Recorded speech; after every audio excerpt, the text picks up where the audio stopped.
Как кафето може да ви попречи, ако сте подложени на изключително голямо количество стрес в продължителен период от време? Първо, какво се случва с организма ни, когато сме под стрес? Активира се симпатиковата нервна система, която поставя организма ни в състояние на английски fight or flight mode или бий се или бягай.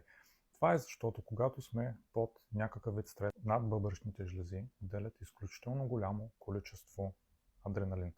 Адреналинът е стресов хормон. Когато този стресов хормон е в прекалено големи количества, в един момент тялото не може да се справи достатъчно с него и влизаме в един бърнаут.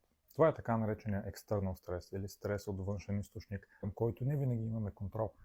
Но какво прави кафето? Кафето също стимулира надбъбречните жлези, също да произвеждат адреналин, което също активира симпатиковата нервна система. И ако тя вече е достатъчно стимулирана или престимулирана от външен стрес, който имаме, и ние продължаваме да пием кафе или всяко нещо, което има кофеин, така само си вредим.